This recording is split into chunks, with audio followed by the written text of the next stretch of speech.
Friends, આપણે આ જગ્યા ઉપર એપોક્સી ફ્લોરિંગ કરીશ પગેઠિયા ઉપર. કસ્ટમરની રાય હતી કે આ પગેઠિયા છે એન્ટ્રી ગેટના, તો આપણે એન્ટ્રી ગેટ છે તો એની ઉપર આપણે આ બનાવશું. આપણે એનું અસ્તર અટાણે ચાલુ કરી દીધું છે, તો હવે આની ઉપર આપણે ચાલુ કરશું કામ. આપણાને આ અસ્તર કહેવાય છે, પણ આ મારી ભાષામાં રેઝિનનું કેમિકલ આવે છે.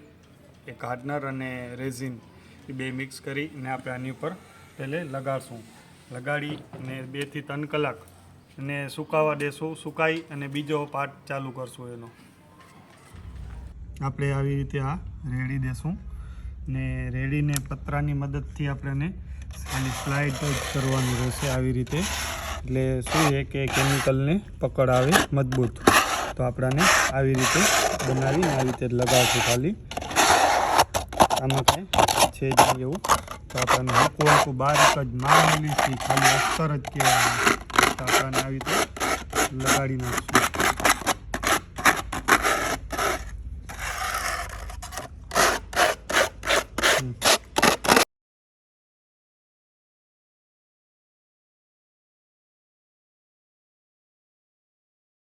નું રેઝિન નાખશું હવે, અને આપણે રેઝિન નાખીએ ને પછી આપણે આગળ કામ કરશું.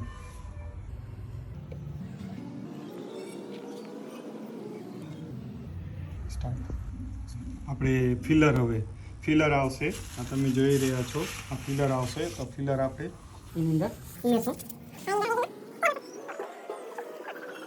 હવે આપણે આની અંદર મિક્સ કરશું. ફિલરને આપણે હવે મિક્સ કરી અને પછી એના માટે પિગમેન્ટ આવશે. એ એક પિગમેન્ટ નાખશું આની અંદર. પિગમેન્ટ નાખી અને પછી એનું હાર્ડનર છેલ્લે આવશે. હાર્ડનર છેલ્લે નાખવાનું કારણ એ કે જામવાનું ચાલુ થઈ જાય. તમને ઓછામાં ઓછી અડધી કલાક જડે છે એ તમને એની પ્રક્રિયા કામ કરવા માટે. એટલે આપણે છેલ્લે હાર્ડનર નાખવામાં આવશે ને મલાવી કરી ને પછી આપણને કામ ચાલુ કરશું આનું. તમે જોઈ રહ્યા છો કે આપણે રેઝિનનું મલાવશું.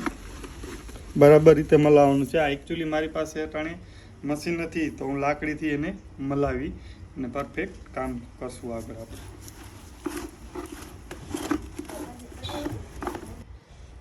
હવે આની અંદર આપણે વ્હાઇટ પિગમેન્ટ નાખી દઈશું 40 ગ્રામ.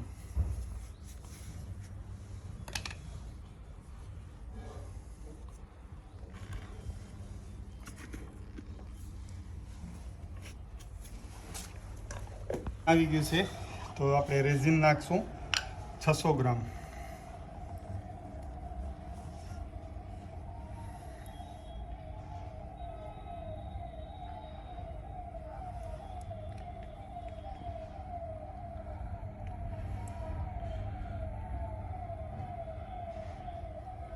આપણે ફ્લોરિંગ માટેનું એના માટે આ નાખી દઉં.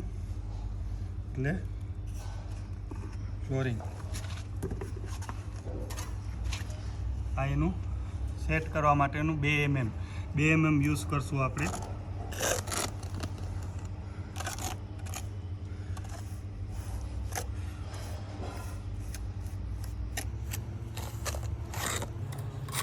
લેયર આપણે બનાવવાની છે. તો 2 mm લેયર કરી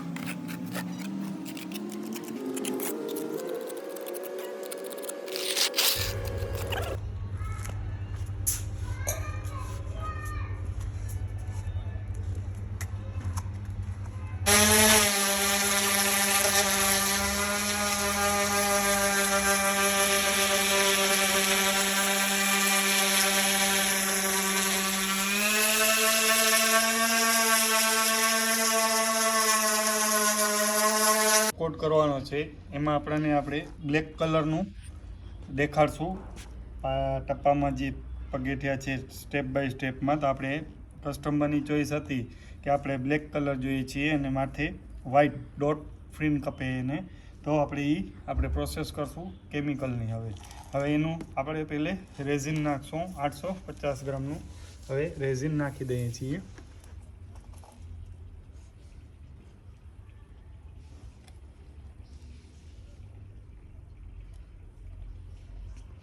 આપણે હવે એની અંદર પાવડર પહેરવશું.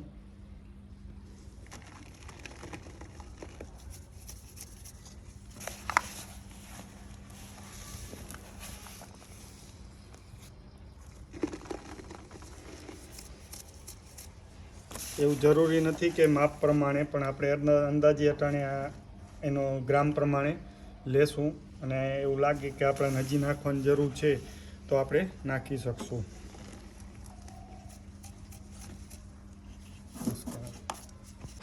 આપણે આને હલાવી મિક્સ કરશું, બેને મિક્સ કરી અને એનો બ્લેક કલર જોઈએ છે કસ્ટમરને, તો આપણે બ્લેક કલર નાખશું. કસ્ટમરની ચોઈસ હતી કે બ્લેક કલરનું છે, તો આપણે હવે બ્લેક કલર એમાં એડ કરશું. તો બ્લેક કલર એડ કરી અને આપણે એને મિક્સ કરી પ્રોસેસ ચાલુ કરશું. અટાણે પ્રમાણે નાખ્યું છે અને જોઈએ કેવું બને છે. તો આપણે ડાર્ક બનશે વધારે તો આટલો બરાબર છે, અને ઓછું લાગશે તો આપણે તો હજી એમાં ઇન્ક્લુડ કરશું. જેમ કે વધારે નાખવું હોય તો વધારે, અને ઓછું નાખવું તો ઓછું.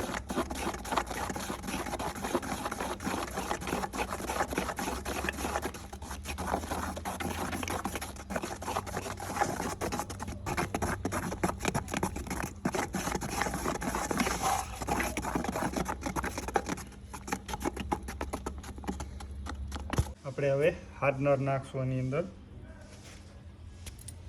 હાર્ડનર નાખવાથી એનું પ્રક્રિયા ચાલુ થઈ જાય છે.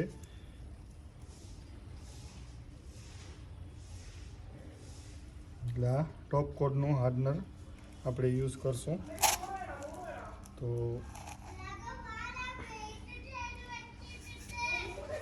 હાર્ડનર નાખીએ છીએ બસ. આગળ ઝૂમ કરીએ.